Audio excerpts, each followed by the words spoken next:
주님께서 여러분과 함께 마테오가 전한 거룩한 복음입니다.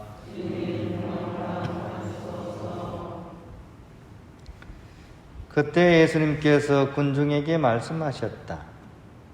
하늘나라는 바다에 던져 온갖 종류의 고기를 모아들인 그물과 같다.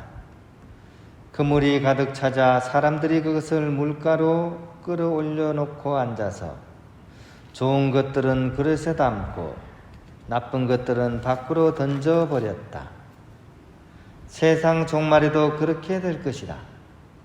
천사들이 나가 의인들 가운데에서 악한 자들을 가려내어 불구덩이에 던져버릴 것이다. 그러면 그들은 거기에서 울며 이를 갈 것이다. 너희는 이것들을 다 깨달았느냐? 제자들이 예 하고 대답하자 예수님께서 그들에게 이르셨다. 그러므로 하늘나라의 제자가 된 모든 율법학자는 자기 곳간에서 새 것도 꺼내고 옛 것도 꺼내는 집주인과 같다.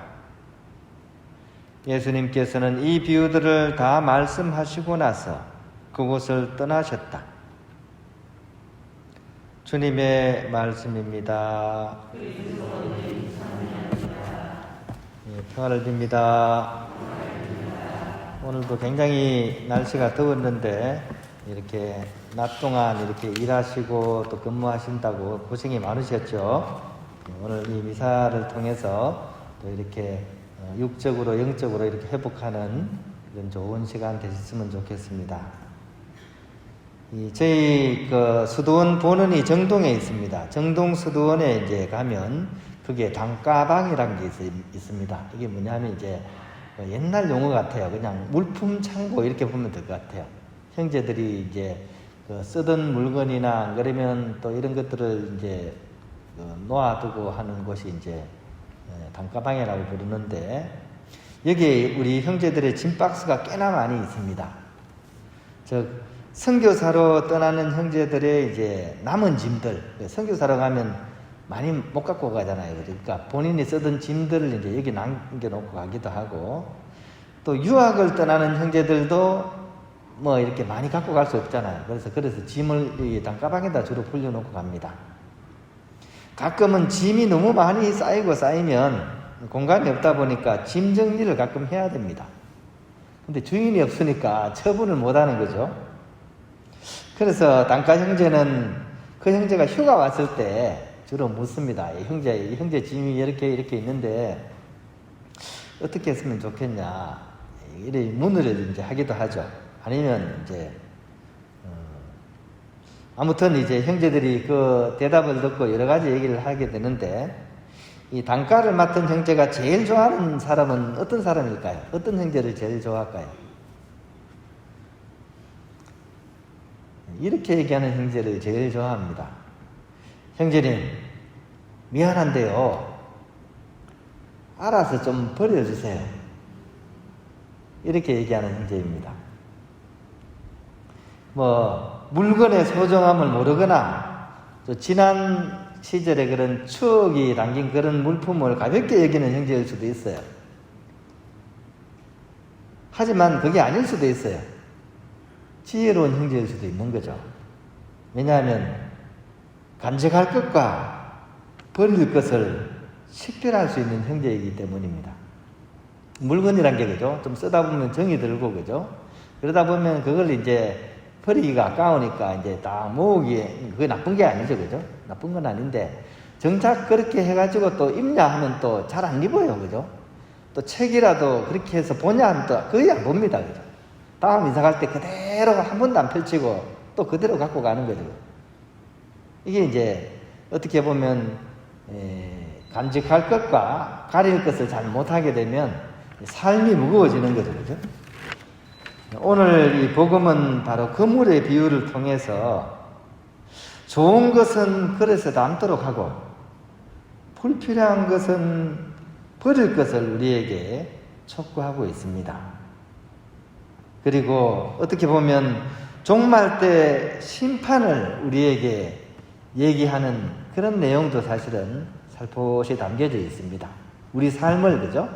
한 번밖에 없는 이 인생을 우리가 어떻게 정리를 해나가야 되는지에 대해서 우리에게 삶의 지혜를 알려주시는 측면이 강합니다. 근데 내가 주체가 되어서 식별을 하는 것은 언제 그걸 할 수 있습니까? 내가 내 물건 정리하는 거 언제 할 수 있습니까? 내가 살아있을 때 할 수 있는 거죠. 그죠? 살아있을 때 식별도 할 수 있는 거죠. 마지막 때는요? 마지막 때 내가 물건 식별할 수 있을까요? 마지막 때는 나는 결코 그 어느 것도 식별을 해서 가려낼 수가 없습니다.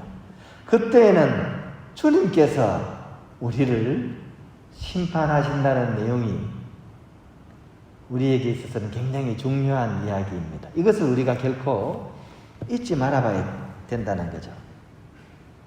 그럼에도 불구하고 지금 살아있는 이 순간만큼은 그래도 또한 나에게 이 식별에 자유가 있다는 사실, 이것을 우리가 정말 기억해야 되고 이것을 정말 고맙게 여길 수 있어야 됩니다. 이 얼마나 고마운 일입니까? 그래서 하느님께서 인간에게 주신 가장 귀한 선물 중에 하나가 바로 인간의 자유의지입니다. 어떤 상황과 이렇게 환경이 주어져도 결국 선택은 누가 하느냐? 내가 하는 겁니다. 이 인간에게 주어진 가장 귀한 것이죠. 사람은 다른 거는 다 참아도, 그죠? 이 자유의지를 속박하는 것은 결코 참지 못하죠, 그죠? 자기 목숨을 바쳐서라도 이거는 가지려고 하는 것이 인간의 어떤 본능에 해당하는 겁니다.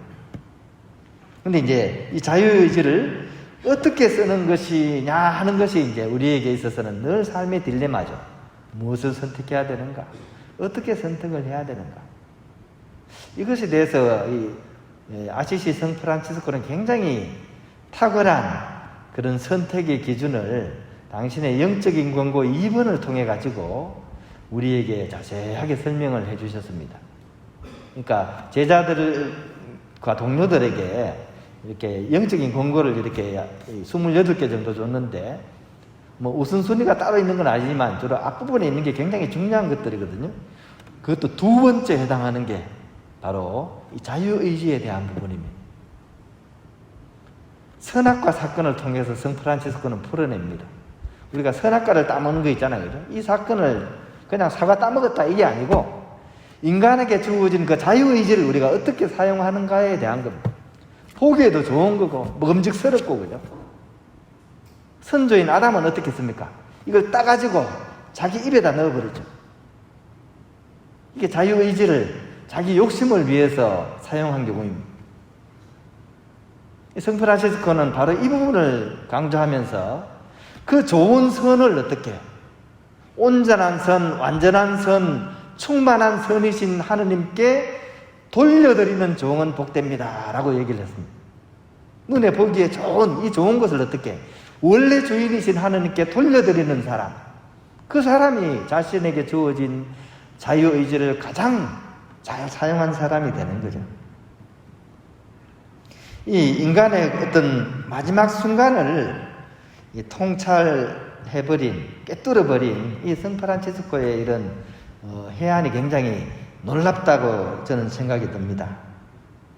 우리 또한 우리에게 주어지는 모든 일상사를 어떻게 살아가야 될 것인지, 그리고 궁극적인 순간에 그 선택권이 어떻게 이어질 것인지를 성 프란치스코는 알고 계신 것이었죠.